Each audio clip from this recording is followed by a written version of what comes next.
नमस्कार दोस्तों, स्वागत है आपका हमारे इस चैनल द साहित्य नामा पर। फणीश्वर नाथ रेणु द्वारा रचित कहानी तीसरी कसम को आगे बढ़ाते हुए चलते हैं उसके पार्ट 4 की ओर। हीरामन के मन का पुरीन नगाड़े के ताल पर विकसित हो चुका है। बोला, देखो पलटा, यह मत समझना कि गांव घर की जनाना है। देखो तुम्हारे लिए भी पास दिया है, पास ले लो, अपना तमाशा देखो।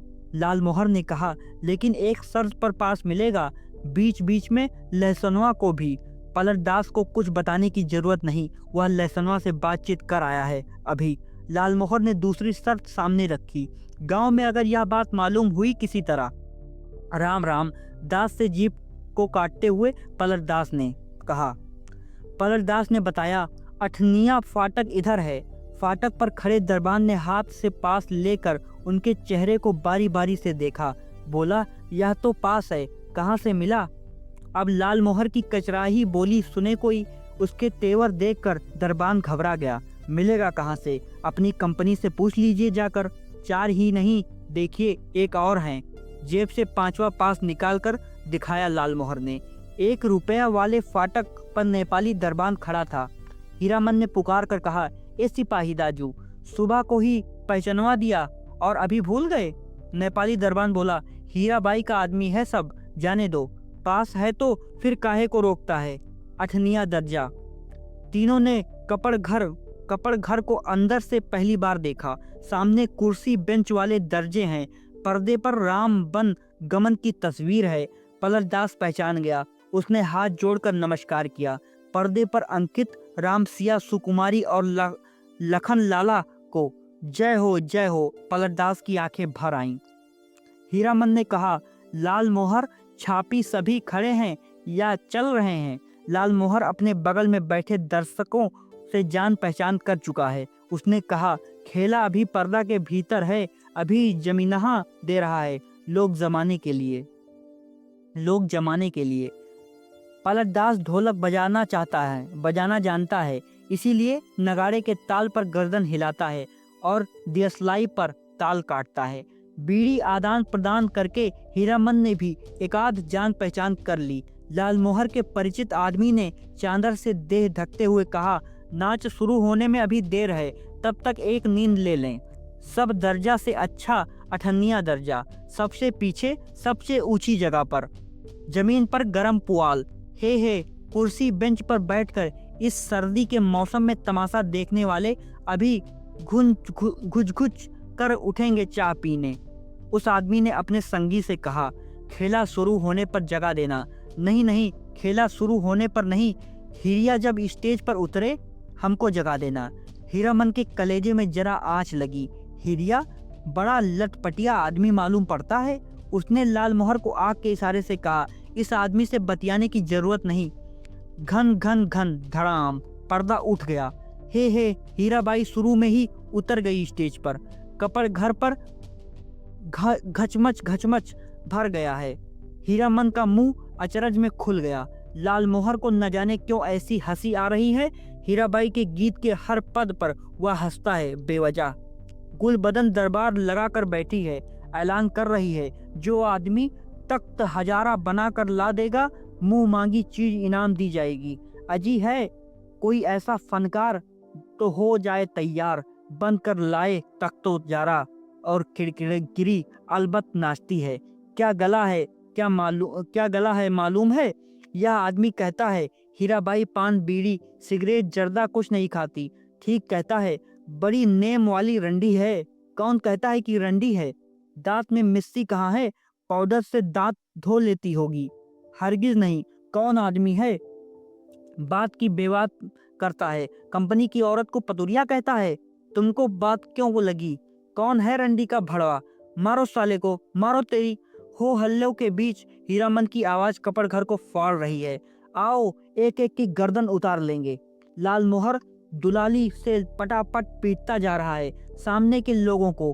पलटदास एक आदमी की छाती पर सवार है। साला सिया सुकुमारी को गाली देता है, सो भी मुसलमान होकर। धुन्नीराम शुरू से ही चुप था। मारपीट शुरू होते ही वह कपड़ घर से निकलकर बाहर भागा। काले कोट वाले नौटंकी के मैनेजर नेपाली सिपाही के साथ दौड़े आए। दरोगा साहब ने हंटर से पीट पाट शुरू की। हंटर खाकर लाल मोहर तिलमिला उठा, कचराही बोली में भाषण देने लगा। दरोगा साहब, मारते हैं मारिए, कोई हर्ज नहीं, लेकिन यह पास देख लीजिए, यह पास पाकिट में भी है, देख सकते हैं हुजूर, टिकट नहीं पास।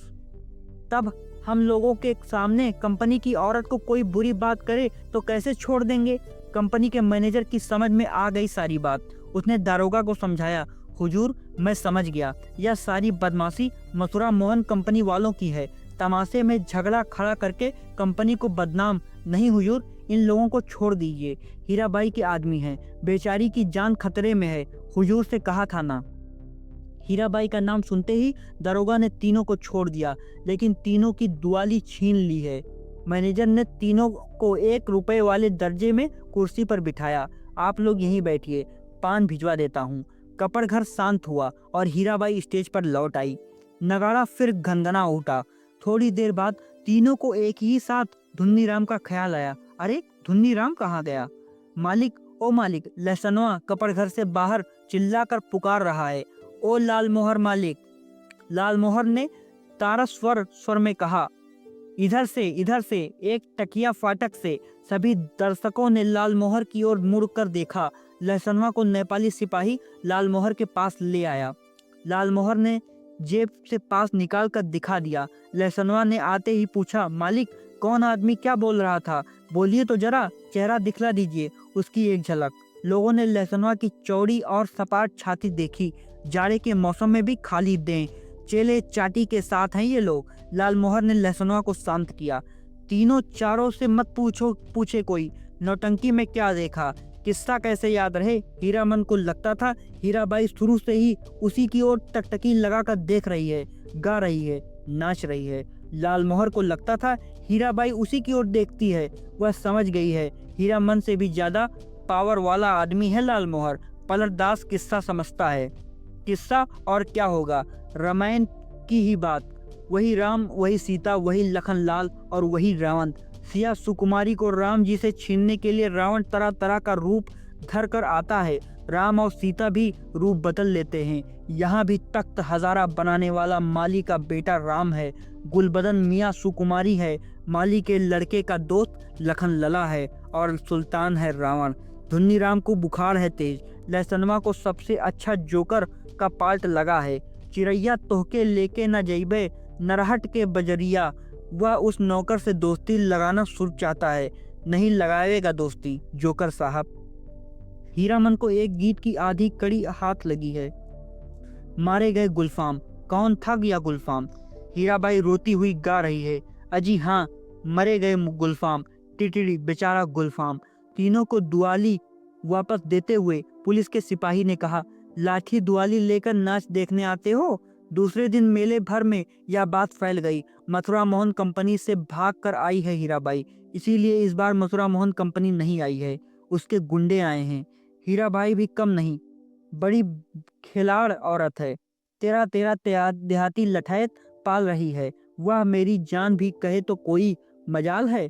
10 दिन रात दिन भर भाड़ा ढोता हीरामन।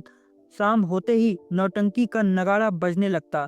नगाड़े की आवाज सुनते ही हीराबाई की पुकार कानों के पास मंडराने लगती।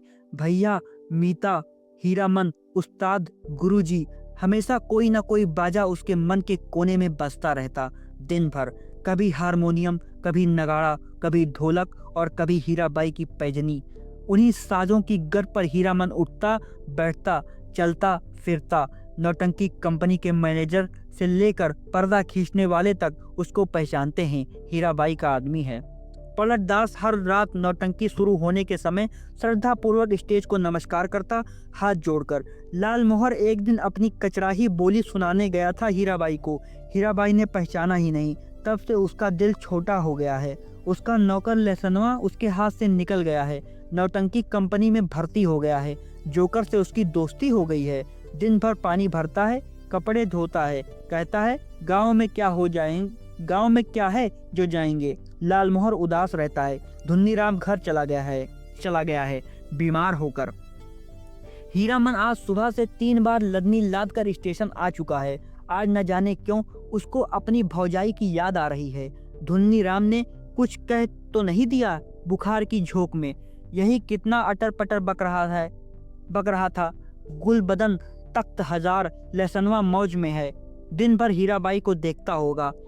कल कह रहा था, हीरामन मालिक, तुम्हारे अकबाल से खूब मौज में हूँ। हीराबाई की साड़ी धोने के बाद कठौते का पानी अत्तर गुलाब हो जाता है। उसमें अपनी गमछी डुबा कर छोड़ देता हूँ। लो सूंघोगे?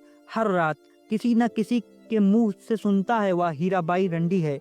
कितने लोगों से लड़े वह, बिना देखे ही लोग उसके कोई बात बोलते हैं।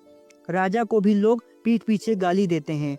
आज वह हीराबाई से मिलकर कहेगा, नौटंकी कंपनी में रहने से बहुत बदनाम करते हैं लोग। सर्कस कंपनी में क्यों नहीं काम करती, सबके सामने नाचती है। हीरामन का कलेजा दब दब जलता रहता है। उस समय सर्कस कंपनी में बाघ को उसके पास जाने की हिम्मत कौन करेगा।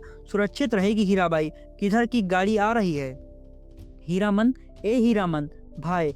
लालमोहर की बोली सुनकर हीरामन ने गर्दन मोड़ कर देखा। क्या लाद कर लाया है लालमोहर? तुमको ढूंढ रही है हीराबाई।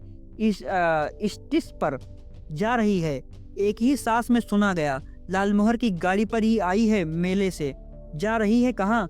हीराबाई रेलगाड़ी से जा रही है। हीरामन ने गाड़ी खोल दी। माल गोदाम के चौकीदार से कहा, भैया जरा गाड़ी बैल देखते रहिए, आ रहे हैं। उस्ताद जनाना मुसाफिर खाने के फाटक के पास हीराबाई ओढ़नी से मुंह हाथ ढक कर खड़ी थी। थैली बढ़ाती हुई बोली, लो हे भगवान, भेंट हो गई। चलो, मैं तो उम्मीद खो चुकी थी। तुमसे अब भेंट नहीं हो सकेगी। मैं जा रही हूँ गुरुजी। बक्सा ढोने वाले आदमी आज कोट पतलून पहनकर बाबू साहब बन गया है। मालिकों की तरह कुलियों को हुक्म दे रहा है। जनाना दर्जा में चढ़ाना। अच्छा। हीरामन हाथ में थैली लेकर चुपचाप खड़ा रहा। कुर्ते के अंदर से थैली निकाल कर दी है हीराबाई ने। चिड़िया की देह की तरह गर्म है थैली। गाड़ी आ रही है। बक्सा ढोने वाले ने मुंह बनाते हुए हीराबाई की ओर देखा। उसके चेहरे का भाव स्पष्ट है। इतना ज्यादा क्या है? हीराबाई चंचल हो गई। बोली, हीरामन इधर आओ अंदर। मैं फिर लौट कर जा रही हूँ। मथुरा मोहन कंपनी में, अपने देश की कंपनी है। वनैली मेला आओगे ना? हीराबाई ने हीरामन के कंधे पर हाथ रखा, इस बार दाहिने कंधे पर, कि फिर अपनी थैली में रुपया निकालते हुए बोला, एक गरम चादर खरीद लेना। हीरामन की बोली फूटी। इतनी देर के बाद इस हरदम रुपया पैसा रखिए, रुपया क्या करेंगे चादर? हीराबाई का हाथ रुक गया। उसने हीरामन के चेहरे को गौर से देखा, फिर बोली, तुम्हारा जी बहुत छोटा हो गया है। क्यों मीता? महुआ घटवारिन को सौदागर ने खरीद जो लिया है गुरुजी। गला भर आया हीराबाई का। बक्सा ढोने वाले ने बाहर से आवाज दी। गाड़ी आ गई। हीरामन कमरे से बाहर निकल आया। बक्सा ढोने वाले ने नौटंकी के जोकर जैसा मुंह बनाकर कहा, प्लेटफार्म से बाहर भागो। बिना टिकट के पकड़ेगा तो 3 महीने की हवा।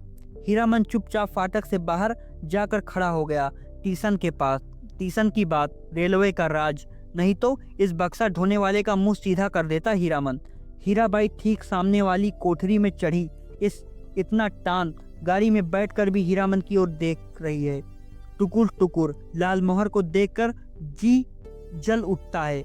हमेशा पीछे पीछे हरदम हिस्सादारी सूझती है। गाड़ी ने सीटी दी।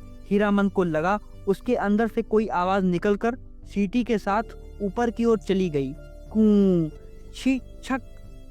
गाड़ी हिली। हीरामन ने अपने दाहिने पैर के अंगूठे को बाएं पैर की एड़ी से कुचल लिया। कलेजे की धड़कन ठीक हो गई। हीराबाई हाथ की बैगनी साफी से चेहरा पोंछती है। साफी हिलाकर इशारा करती है, अब जाओ। आखिरी डिब्बा गुजरा। प्लेटफॉर्म खाली, सब खाली। खोखले मालगाड़ी के डिब्बे, दुनिया की खाली हो गई मानो। हीरामन अपनी गाड़ी के पास लौट आया। हीरामन ने लालमोहर से पूछा, तुम कब तक लौट रहे हो गांव? लालमोहर बोला, अभी गांव जाकर क्या करेंगे? यह तो भाड़ा कमाने का मौका है। हीराबाई चली गई, मेला अब टूटेगा। अच्छी बात। कोई सामान देना है घर पर? लालमोहर ने हीरामन को समझाने की कोशिश की, लेकिन हीरामन ने अपनी गाड़ी गांव की ओर जाने वाली सड़क की ओर मोड़ दी। अब मेले में क्या धरा है? खोखला मेला। रेलवे लाइन की बगल में बैलगाड़ी की कच्ची सड़क गई है। दूर तक हीरामन कभी रेल पर नहीं चढ़ा है। उसके मन में फिर पुरानी लालसा झांकी। रेलगाड़ी पर सवार होकर गीत गाते हुए जगन्नाथ धाम जाने की लालसा। उलटकर अपने खाली टप्पर की ओर देखने की हिम्मत नहीं होती है। पीठ में आज भी गुदगुदी लगती है। आज भी रह रहकर चंपा का फूल खिल उठता है। उसकी गाड़ी में एक गीत की टूटी कड़ी पर नगाड़े का ताल कट जाता है। बार बार उसने उलट कर देखा। बोरे भी नहीं, बांस भी नहीं, बाघ भी नहीं, परी देवी, मीता, हीरा देवी, महुआ, घटवारिन कोई है ही नहीं। मरे गए मुहतों की गूंगी आवाजें मुखर होना चाहती हैं। हीरामन के होठ हिल रहे हैं। शायद वह तीसरी कसम खा रहा है, कंपनी की औरत की लदनी। हीरामन ने हठात अपनी दोनों बैलों को झिड़की दी। दुआली से मारते हुए बोला, रेलवे लाइन की ओर उलट उलट कर क्या देखते हो? दोनों बैलों ने कदम खोलकर चाल पकड़ी। हीरामन गुनगुनाने लगा, अजी हाँ, मारे गए गुलफाम। तो दोस्तों, ये थी फणीश्वर नाथ रेणु द्वारा प्रसिद्ध कहानी मारे गए गुलफाम उर्फ तीसरी कसम। इसमें एक बैलगाड़ी चालक और एक नौटंकी वाले के प्रेम और विरह यानी कि प्रेम करने की और उससे दूरी, अलगाव यानी विरह की कहानी को ये बहुत अच्छी तरीके से बता रहा है। तो दोस्तों, हमारे 4 पार्ट में यह कहानी समाप्त हो चुकी है। जैसा कि पहले हमने गुनाहों का देवता 24 पार्ट में समाप्त कर दिया है।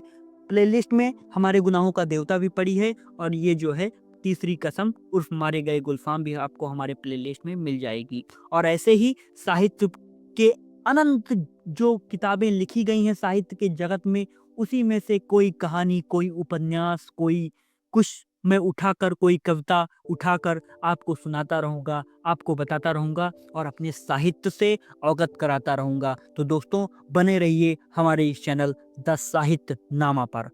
धन्यवाद दोस्तों।